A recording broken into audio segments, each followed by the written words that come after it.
Recording in progress. Let's rock and roll. I have been just loving, as I've said before, but now really, YouTube. Uh-huh. And And and and on tell me those why. words, Barry left. No. My bro Hi. my brother kindly hooked me into his premium subscription group, and so no ads or anything. And just like 70s and 80s in particular concert stuff. It's just fantastic. I watched a live concert of Bread from London, and they hmm actually a rocking concert. I was surprised. Yes, doing my favorite Yes song, "Yours Is No Disgrace." Badfinger, a six song set by Badfinger. I never really actually seen Badfinger play live before. And then some Bruce stuff, and just it's just great. So You're absolutely spot on with that. It is such a wealth of incredible music archive, archival footage, and unbelievable. um, I have yet to truly take advantage of it. I have various friends, you, a couple other friends, Dov, Pat, they send me stuff, links to stuff on YouTube, music related stuff. And I always watch the stuff that is brought to my attention. But I know um, you really, we really got to take advantage of it as hardcore music fans. It, So let me ask you this. Is there stuff on there that you're able to access via your brother's account as opposed to just a regular guest signing into YouTube or no, whatever? I think the only difference is ads or no ads. Oh, okay. That's Okay. it. But when you're trying to enjoy a concert, if suddenly an ad, pops up, it just kind of throws you. And so, but other than that, no, it's not. You don't. It's not like you get access to more stuff. Not as far as I can tell. I don't think so at all. I think it's just ads versus no ads. But watching and knowing there's not going to be any ads as you're watching a concert is nice. I watched Chicago playing from some ranch that were on back in the early '70s. Just all sorts of just wild stuff. It's the sort of thing if I had access to this when I was like a teenager or like in my early 20s, I never would have left my house or my apartment. Like, because I used to have to, as we've talked about before, like stay up till midnight to watch like a Elvis Costello video on Fridays or Yeah, whatever. So I mean, this stuff's just amazing. And you just search truly. for anything, and it's there for the most part. And sometimes the quality's not so great. Sometimes it's perfect. It depends on the band. Depends on the year. Um, It really is an amazing resource. I've yet to hear or read about any music performance, whether it's on a TV show or whatever, wherever it came from. I can't recall ever looking for it on YouTube and it not coming up. It's yeah, just, it it's what a service, for that sort of thing. yeah, a ton of dead stuff, and so I'm a deadhead, and so it's got ton of that stuff and all. I didn't look for anything by Tropical Fuckstorm, and I wouldn't be surprised if you couldn't find that. But barring that, You would be able to, yeah, and it would probably be tropical F asterisk CK storm. It yes, would be my guess because I don't think profanity is allowed on YouTube, is it? Or like as far it, as like in the posting titles, something yeah. with with profanity in the title? Yeah, Yeah, I don't I think don't so. know. I mean, obviously during the shows it's fine, but yeah, I don't think so in Sure. the title. Yeah. Fuck. Um, Fuck. Piss. yeah, Piss. yes, Cocksucker. Motherfucker. Hey. um, Hey. It and works. yes, and I actually just sent you a YouTube clip from Springsteen, I watched it. and so the reason I sent that is that to me that was Bruce at his height. It's So from let me set it up yep, for Pat, our yep, viewer. yep. Um, our one viewer. It literally is down to just Pat watching these, by the way. Um, Hey Pat. it's a clip of Bruce and the E Street Band from 1980 in Tempe, Arizona on the River Tour, and it's the Detroit medley. That is So correct. that's what Ken is referring to, and he sent me a link to it this morning. And the video quality and sound quality is just awesome. Mhm. But Bruce from 78, 77, 78 to like right right up to Born in the USA, that to me is peak Bruce. That was the fun Bruce, the Bruce engaging with the audience, the Bruce who you felt like, oh, that's my buddy up there. Like there was a real, community and a connection. And that once Born in the USA came out, because I saw him for Born in the USA tour and I saw him for shows afterwards, and it was still good. I mean, he's still, great performer, but that connection was gone. He had moved on to the stratosphere. And I you can just see if I sent you, video like each year, you just see it, Oh, you know. I know what you're talking about So, for sure, you for know, sure. and I just wish I could have seen more shows back then. Because again, that's the Bruce where like I would just leave the shows going, man, that was like my buddy Bruce up there, like playing for me, you Well, know. to your point, with YouTube, you should be able to see, And I do dozens watch of all those those. shows from that tour and earlier, I because would think. because 78 is really that's where there's a ton of live stuff from 78, and that's where really he was just, again, peaking, either right before Darkness had come out or right after, playing songs from Darkness. But and it's not like I don't like a lot of stuff that came after. I do, but it's not again, it just wasn't the same live. And also, like, one of his best albums, Nebraska, was not an album. I mean, he plays the stuff live sometimes, but it's not one that transferred to the stage the way, other stuff did. So, Um, I will say to this particular clip, the whole like, old-timey rock and roll thing that he's into, Mitch Ryder and yeah, the Detroit Wheels, Gary U.S. Bonds, when he covers those songs, I it bores me. I got to say, like I've heard the Detroit medley so many times. I've yeah. seen it live. It does absolutely nothing for me. I got to say. That's fine. I feel completely differently, but that's not the point. It wasn't. Mhm. It's just again that Bruce verse what it became. Whether it was that song or Badlands or Promised Land or anything else from that era. Yeah, Um, give me his original songs, and I connect with them, and I find them compelling.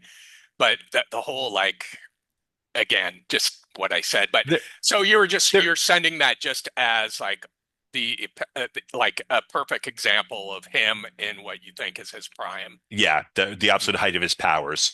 But Hmm. also, let me just say, in Devil in a Blue Dress, how many better lines are there than "She's not too skinny, not too fat, she's a little humdinger, and I like him like that."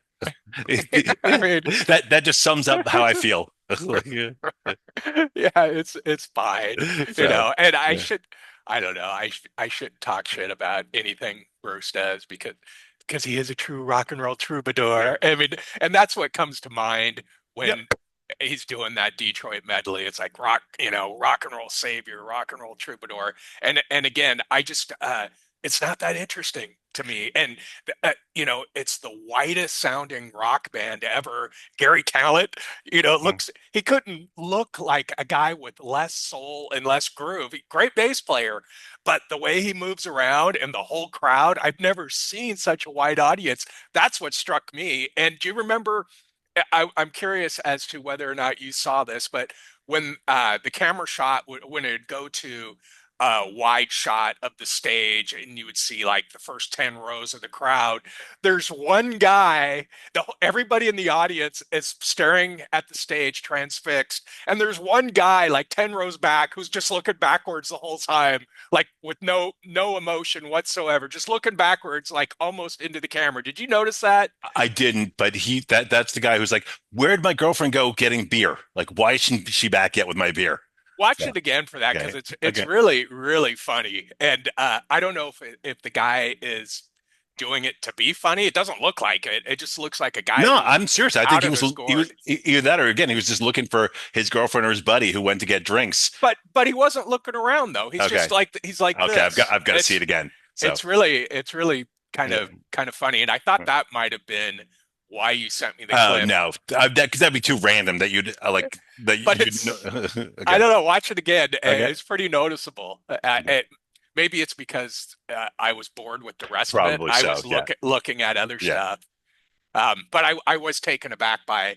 Um, it's just interesting to see a crowd at a rock concert from 1980 and how different it looks compared to a crowd from 2025 where everybody's relatively thin, literally everybody in the crowd is white.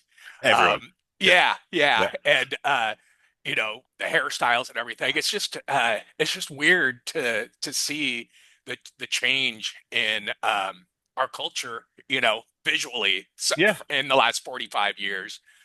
Yeah, no, and if you think that that's a white audience, just watch a Leonard Skinner concert. But yeah, no, it is. It's just it is interesting, and strange. Now that helps to for me to segue into the article. Unfortunately, you couldn't read that I sent you from the Globe, from the Boston Globe, which is Hmm. about a concert by a band called Ghost, and I don't even know them. But They're a Japanese like metally hard rock band is what got I it. Yeah, and understand. that's what it A said. friend of mine So. here recommended them to me, thought I Oh, might like them, but I okay. haven't listened to them yet. So working with a company called Yonder, and Dylan has done this as well as I forget another band they mentioned, a well-known band, I forget who it was. You get this magnetic pouch when you come through security, and your Yeah, phone is put in the pouch and it's locked, and you yeah, cannot unlock it, okay, throughout the entire concert. yeah. Um, it, Comedians have been doing that yeah, for yeah, yeah, that's right. years. That's what they said. Dave Attell and a few others. Yeah. Um, Dave Chappelle as yeah, well. he was mentioned. And so unless you go to there's like five areas that were hospitality areas where they would unlock it. You had to stay there. They'd unlock it. You could use your phone to like call your wife, call your kids, whatever. And then if you wanted to go back, they would put it, it would seal it back. And if you did try to like get out of there and use it back and anyone saw you, you were kicked out. Hmm. Hmm. And the article said that when they were doing this overseas, it was like causing log jams. But he said at this particular Boston show, it was like an extra 10 or 15 seconds that like it really just went boom, boom, boom. And I was like, okay, well, that's fantastic. That would be great if that became the new norm at all shows. Because that's if you don't want to talk about a difference in the Bruce audience and the clip I sent you from 1980 versus that, okay. Now everyone at that Bruce thing concert would have been on their phones. Everyone. Yeah, yeah. You know? And I know we've talked about it ad nauseum, Yeah. but that kills me. But And it's not just at concerts; it's everywhere yeah. in life these So, days. but much like you wouldn't have ever believed that you wouldn't be able to smoke everywhere, maybe that'll become the thing with cell phones, where at first like concerts and comedy shows, and then maybe sporting events, it would just be phenomenal. I'd be, Well, let's dissect that a little bit. yeah, So, using the smoking example, so of course there was huge money trying to prevent that from happening, right? I mean, yeah, you go back, you look at an old Life magazine, and there's advertisements of people smoking, like, baseball stars or, pro athletes, or even like, you go back further, there's advertisements for cigarettes with doctors saying, it's this the, particular brand is good for you. a Uh, news anchor smoking a cigarette while giving the news. well, Yeah, look, I mean, like, yeah, Yeah, yeah, exactly. It was so prevalent, yeah, much like the whole cell phone thing is today. So, and I'm sure the switch to um, everybody taking it as gospel that cigarette smoking is bad for you. Um, that took a while, right? It yeah, took maybe a couple decades yeah. for that to sink in, and for the cultural norms to basically say smoking is bad. And I'm sure, well, of course, the tobacco industry was fighting that tooth and nail the whole way. So let's just say what you're talking about with cell phones now, there's equally as big money behind it, behind wanting to keep cell phones Of in course, yeah. play in every facet of our lives. And in fact, bigger money than the tobacco industries, you'd have to say. So what would it take for the tides to turn in that favor? There's of course there's people out there like you or I, or people our age and maybe even younger, who are annoyed by the proliferation of cell phones and how uh, I know we've talked about this a million times, but I think it's really sucking the humanity out of people. You can't go anywhere anymore, and just like strike up a conversation with somebody, like waiting in the out in the waiting room at a dentist's office or whatever. There's no hope of having any sort of interaction with somebody you don't know, because they've got their nose up the ass of their cell phone so much that they won't even look up from it. So what would it take for What that to become the norm? what it's taken, and you're absolutely right. What it's taking is they're now at a lot of schools throughout the country banning cell phones, where when you get to school, you've got to, hand your phone in. You don't get it till after you leave school. So that's a start. They also now for younger kids, they've got phones that just they can only make calls and texts. They don't have any other access to the internet or anything. Okay. So changing, like making those changes, it's going to take a long time, just like banning smoking did. Uh-huh. But those are the sort of beginning footsteps you need to change the mindset. So it's an incremental thing. Yeah. So I of course have heard about certain schools that are, and it's always in the framework of they're experimenting Yeah. with not allowing cell phones in classes, and then um, the talk is, well, some parents are pushing back against it because they need to be able to be in contact with their little precious little kid, 24 hours a day. So that's one thing. But I mean, how common is that at this point? I'm just curious because I've just It, heard a it, smattering of it schools have it's tried so, it. it's getting more common, particularly in Europe, in Britain, and France. It's definitely more common on the East Coast because, like, when I read the Globe, the Boston Globe, which I do every day, they're talking about various schools throughout Massachusetts and New York and DC and all. I doubt it's in the middle of the country and all, so I think it'd be sort of East Coast, West Coast at first, and then it would have to spread. And again, Like there's some, like everything. yeah, it's going to take time. That's how it works with everything. I will say in defense of parents, okay, I'm not talking about helicopter Pe parents like By you're the way, talking about. people now are just starting to wear fanny packs. In fact, that's how long it takes to get to the Midwest. Yes. Sorry, Um, go ahead. so like I know you're ragging on helicopter parents, and so I'm not talking about those parents, but I will say the problem with like school shootings is like that you'd want your child to be able to text you in certain emergency situations. It's sad that that's a reason that kids and students might need a cell phone because someone might break in with a frigging gun, start shooting everybody. Jesus Christ. Yeah, So, that's and when just bizarro world. whenever a school shooting happens or workplace shooting, any of those, that's when the gun control people always say that we need to do something, and that's when the anti-gun control people always say now's not the time. Now's the time for our prayers and our whatever. And so it's like, so Well, wait, and even further, now's the time to arm the teachers yeah, or so they that's can fucking start crazy, yeah. shooting back. Yeah, my sister's a teacher. That's a really bad idea. Okay, um, but but it's like, and then so you can't bring it up right after a school shooting. But if you're bringing it up now, they're like, why you even bring that up? And so like you're damned if you do, damned if you don't. Gun control is, I would say, one of my biggest, if not my biggest issue with this country, in this world, but this country in particular. So I can't believe that, you you know. want to control all guns yourself? I would like to see zero tolerance. So, Well, uh, that what is it? That ship has already left oh yeah, the sailed. port. Yeah, yeah, Yeah, that ship has sailed. There's no turning back. I mean, it would be impossible. The argument against harsher gun control is, oh, only the criminals would have yeah, guns then, yeah. and that seems like that's pretty much how it would play out. Well, no, so I remember Bobcat Goldthwait, the comedian, talking Yeah. about years ago, doing a show when he talked about gun control, and he's comparing gun deaths in Britain versus in America. And in Uh-huh. America, it was hundreds of thousands, and in Yeah. Britain, it was Like hardly any. six. And yeah, and he said so either gun laws work or British people couldn't hit the broadside of a barn. That's a good point. So It's just yeah, maybe much like the cell phone thing or the cigarette thing.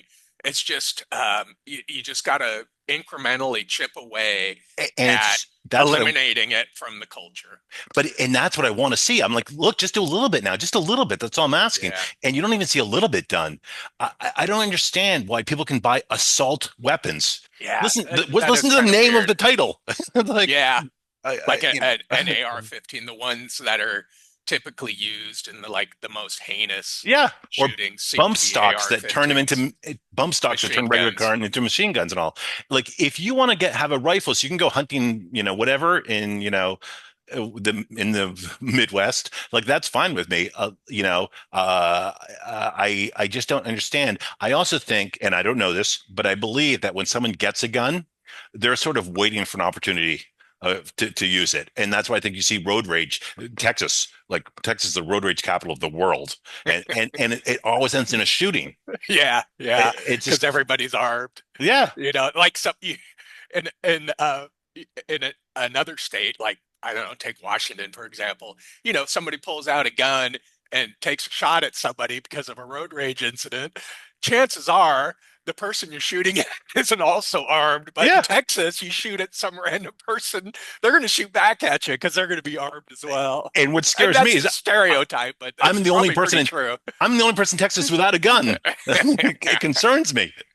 Yeah, I'm not, that's the thing. It's like if you and I, if we got in a road rage thing, I would punch you or you would punch me or both, and then it would be Old over. school, Yeah. old school. Yeah. So You might get a little bruised cheekbone or yeah, broken nose and a yeah, bruised ego, but yeah, that would be the long and short of it. and But going back yeah, to the we kind of veered off into guns, and right. it's such a complicated topic. There. I mean, I don't know. I just don't see there being any easy solution. And I don't think it's just black and white either. But the whole cell phone thing, um, I don't know. That to me, that almost seems like that's as dangerous. And it's not necessarily the cell phones themselves. It's really social media. I mean, that's what it is. Well, That's what's rewiring all the brains of these young people is social media.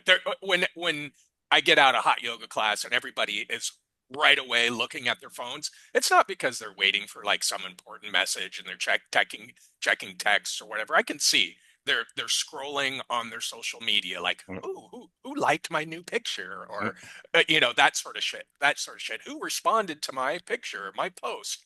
is And anyone there your age? Oh yeah, yeah. There So is. watch them next time. I'm curious what they do.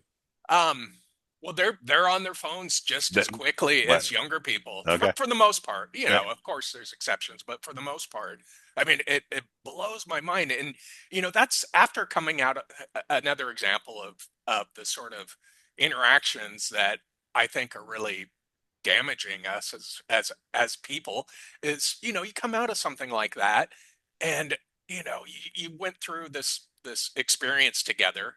A hot yoga class is pretty intense, Yeah, I've done it. Yep. pretty intensive, and it's like talk to each other, Yep. and just sort of like, God, that was a bitch, or God, I've reached 115 in there today, and the humidity's at 75, or whatever. Yeah. And now there is just no opportunity for that. And that to me is kind of as dangerous to us as people as perhaps guns are, you I know? I understand. How are you supposed to pick up a chick when no one will even talk to you because they're Oh, busy? Yeah, exactly. but Exactly. but it's funny because like I sent you a photo also from when I visited you in Seattle a few years Yeah. ago, and it Yeah. was nice having the phone because I could just whip it out and take a photo of you. For sure. And and that's the problem. Like, and definitely if like for GPS, if I'm like lost, I mean, Yep. for a guy who's fucking clueless when it comes to directions, I love knowing where I'm going. And I never do anything else on my phone. I use it for calls, I use it for text and photos, and then for GPS. I don't for it's not even just I'm not a social media person. I can't look at a screen that small. Like my Agreed. sister will read the paper, like the newspaper on. Yeah. I can't do it. Okay.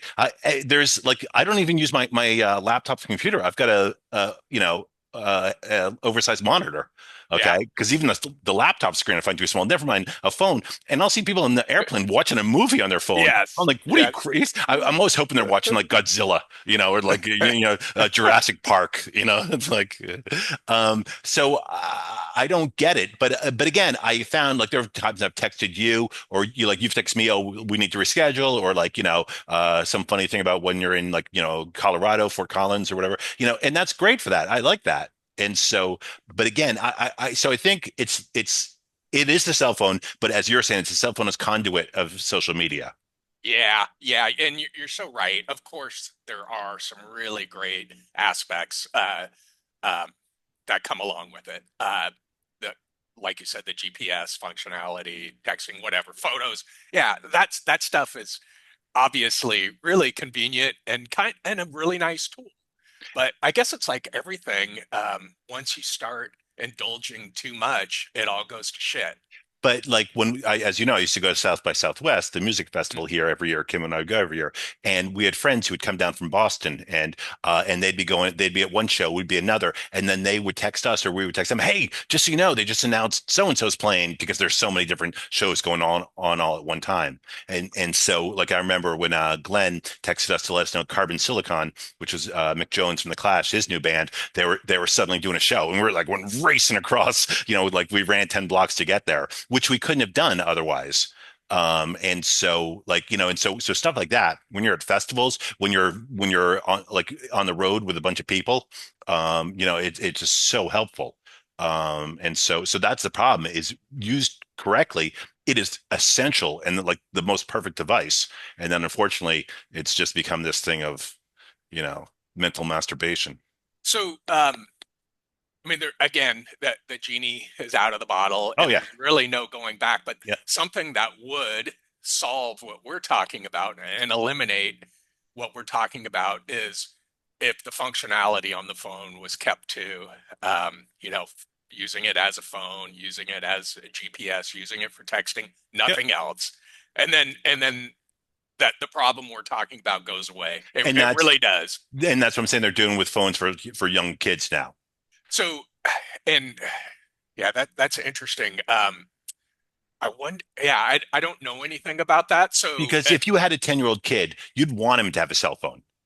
well, I mean, I guess now because every other kid has one, and it's just gonna make your kid feel like shit. But But I I mean, don't know. I feel like if he's like out like biking in the neighborhood with his friends and wants to know, can he stay out an hour later or whatever, or I mean, you'd want so to be able to keep in touch. I my argument against that, I know what you're saying, Yeah. of course. I mean, that seems logical, but just go back 30 years before there were cell phones or 40 years or So, whatever.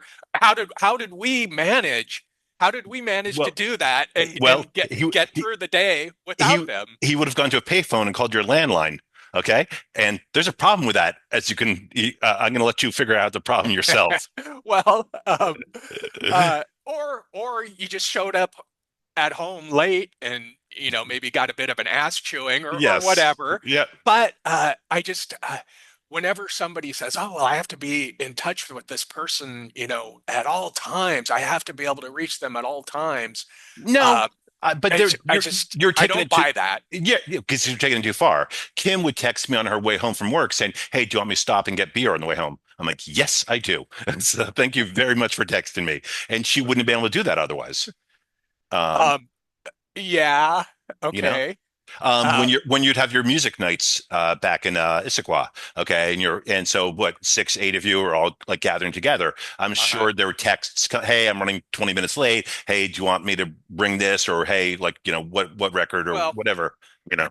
yeah, sure. I mean, Yeah. everybody utilizes cell phones, and I'm no exception for Right. that sort of thing. I guess my point is it's not like we couldn't get by without them before they are around. We still function and still did the same stuff Well, like for the my brother, most part. I remember my brother talking about a friend of his. This is like 30 years ago, okay, who had started his own business. And my brother said, "Oh, that's great. Like you must like you can go on vacation whenever you want. You can like just hang out at the beach." He said, "No, basically I got to be home by the phone, like waiting for the phone to ring." Yeah. Okay. And so as a person who owns his own business, it's nice. Now when I'm walking the dogs or taking them to the park, I try not to have my phone with me whenever I can. But there are times if I think a client might be calling or whatever, I definitely have to have my phone with me. And it's nice not being tethered, you know. And so there is a huge benefit of that versus a landline. So Um, and again, I get all that yeah. stuff, and much like the gun control debate, it's not necessarily black and white. I just can't help but bemoan what I'm seeing as the seismic shift Oh yeah. in the way people are relating to one another, Yeah. and it kills me. And I would like for there to be a solution. There won't be. I Well, mean, there'll also, you know what there'll be? There'll also be people who start doing these, hey, like, like doing like, hey, we're doing a get together, no phones allowed. Like there'll be sort of grassroots type stuff like that. Isn't that funny how that would be like a weird anomaly get Yeah, together? yeah, And uh, I have heard about that. And going back to like 10 years ago, there would be some hip club in Manhattan, and they would have a no phones night at yeah, some club, and you'd yeah. have to, much like you were talking about earlier, you'd have to throw your cell phone in some bag or something. Um, Yeah, or and when like at certain weddings, like where people don't want pictures taken. yeah. I'm sure when you get married next time, you'll make sure. Hey now, watch that. Um, uh, still, those are anomalies. Those Yeah, are they are. exceptions that prove the rule. Yeah. I No, it just would have to take a lot of that. But it's same with if I had told you 30 years ago, 40 years ago, smoking is going to become like not a thing of the past because obviously people still do smoke, but I mean the difference is monumental. totally. When I saw them ban smoking in Irish pubs, I was like, okay, that to me like that was a sign of the apocalypse, you know? And I hate cigarette smoke. Hate it. The way you feel about people on their cell phones, I feel about cigarette smoke. So, and my dad was a chain smoker. I had to deal with that at breakfast every morning. So I'm so happy with the change. And For sure, for you sure. just don't see it. And I remember like I'd go to clubs and I'd come home and and I don't smoke, but my clothes would reek of smoke. And I'd wake up the next morning, my whole room, my bedroom smelled of smoke because I was wearing clothes that had been in a club with, where people were smoking. So everybody around our age grew up around that and had Yeah. those same experiences for Yeah. sure. I grew up Unless they around were chain. Mormons. Yeah. Yeah, that's true. But Yeah. even I knew of some Mormons who would sneak cigarettes. Yeah. My uncle was one of them. He married a Mormon woman, and anyway, he was what was considered a Jack Mormon. Yeah. Like Yes. he would go to church and sort of act like he was buying into all that bullshit, but he would be out in the parking lot smoking a Yeah. cigarette, and I think he even drank alcohol. But anyway, I forget So exactly what I you were was saying going that to say. everyone our age grew up Oh with. yeah, yeah, yeah, yeah. And anytime as you know, I watch a lot of old, obscure '70s movies and '60s movies, and every one of them, everybody is smoking. Yeah. And no matter what the scene is. Watch like The Exorcist. The Yeah. doctor, Yeah. there's a scene in a doctor's office, and the doctor's smoking, and that's for like 1973 Yeah. or four or whatever. And people smoking on the airplane. Yeah. Yeah, Yeah. yeah. And so, yeah, I mean, I guess the change, the seismic change into eliminating that from our society, actually, it kind of happened pretty quickly when you think about it. In the grand scheme of things, yeah. Yeah, I mean, like when you go to play ping pong, and obviously they don't allow smoking inside, but is anyone actually outside the place smoking? there's one guy, Tuan Do, that's Okay. a Vietnamese guy Yeah. who's a really good player, and he's a bit, from what I understand, I've seen him outside smoking, Okay. and he's a bit of a drinker too, from what I understand. And he seems to have been a little fucked up a couple times while he's come to play ping pong. So out of everybody who plays down there, just him. Yeah. And so that's out of how many people? You know, Probably 20, 30 different people. yeah. And so Yeah. that's what it's come to. There's I Yeah. once in a great while I get someone comes to a training session where they reek of smoke, but it's rare, Hmm. you know? It really stands out, and And back in and the it's day, frowned upon. my dad smoked, my mom smoked, my sister smoked, my brother smoked. Yeah. I was like one of the only people who didn't smoke, cigarettes. Um, Uh, Much like you, I was the one. My sister didn't either, but I never really smoked at all either. yeah. Uh, so did you ever do like the occasional cigarette when you were around smoking friends and you're drinking and partying? Did you ever do that? No, so in eighth or ninth grade, like me and a couple of friends like decided like we were gonna, experiment with smoking. Okay. And so, but we had to be cool. Okay. So we couldn't be like, Marlboros or, Camels or anything. So we get either Gitanes, French cigarettes, or I know why. Rothmans, the British cigarettes, That's funny. so we could look cool. And so those are the cigarettes I smoked, and I'm sure I didn't inhale, because And it lasted for a couple weeks or a couple yeah, months. yeah, at the most, but I'd make sure to display them prominently, So, That's funny. And again, this is symptom or emblematic of us being around the same age. yeah, Uh, everybody experimented with smoking. You know, everybody who Yeah. grew up around our age. In fourth grade, um, my buddy and I were becoming smokers, or we were trying it. We stole a one of those hard case cigarette cases, like Oh the yeah. ones that that were, I don't even, made out of plastic and metal, Yeah. and you would painstakingly put all your cigarettes in Yeah. there. We stole one of those from a store and stole some cigarettes from our folks, Yeah. and would stop on the way to school and the way home from school in fourth grade, and we would smoke like Yeah. at Mill Creek. We had to cross this creek to get to our school. Back again, free range living in the 70s. We had Yeah. to cross this creek that at times was rather, rather rough. Yeah. Like you could get swept away and like really fucked up. But anyway, so had the same sort of thing, and it lasted for a couple weeks, and realized that yeah, this is kind of cool, and yeah, we're feeling like we're adults here. But God, it was just nasty. The only time I ever wished I was a smoker is when I'd be waiting outside the movie theater for my friend, girlfriend, or whatever to show up, and like I'm waiting there and waiting there, and I was like, you know what? If I was a smoker, I'd have something to do because this is before cell phones. And to that point, cigarettes actually did produce some camaraderie because Yeah, because you're people, out there, if you're a, especially when they made people stand outside to smoke, yes, because yes, then you're like a leper, you know. you could just see it in Yeah, workplaces and what have you. The yeah, bond that would form with yeah, smokers, they absolutely. they had that in common. That it's like we've got this nasty vice, we're totally addicted, Yeah, but I've got somebody to share this nasty addiction with, yeah. and we spend this one-on-one time or one-on-three or four time that you don't necessarily spend with anybody else. That's an But interesting but effect of that. the thing about say you have to smoke outside, and especially in Boston, cold cities, as you know. Uh-huh. Okay, and people be smoking right outside the door. So Yeah. like as you come and go, you're like, it's like, and then they finally got wise and made people move, 30 feet away. So, Uh-huh.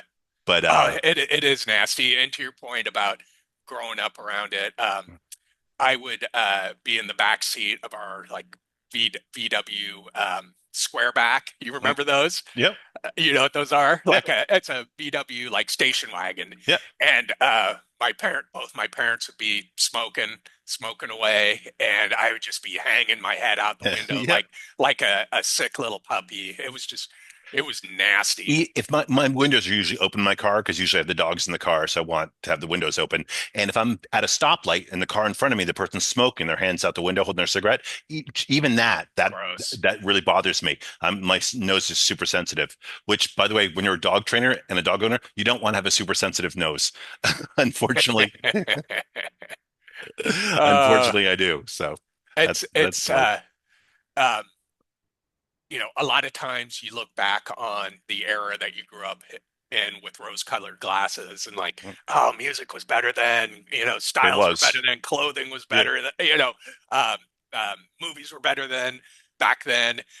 It's kind of hard to look back on a complete society, the entire society being addicted to nicotine and cigarettes, Yes. as it's Crazy. kind of hard to look back on that as Yeah. like, oh God, things were great back then, so Yeah. much better. Well, That's yeah. one advance that we've made that is very positive, obviously. Well, much like the cell phone, internet is the greatest thing ever and the worst thing ever, Yeah, you know? And so when the internet came along, I was like, this is amazing. Actually, the first time I remember my friend Greg, I was out in San Francisco and he was on the World Wide Well. That was like a bulletin page before, right, even yeah, before. Okay. And the question was, what were you doing the first time you heard the song Rock Lobster? And like 250 people had replied. And he showed me this. And I was like, this is the stupidest thing I've ever seen. I told him, this is never going to catch on. yeah. It's never going to take off. Yeah.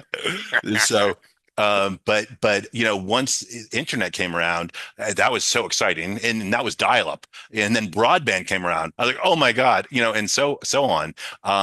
If I lost my internet service for about a week and a half, a few years back, okay, I was going out of my mind.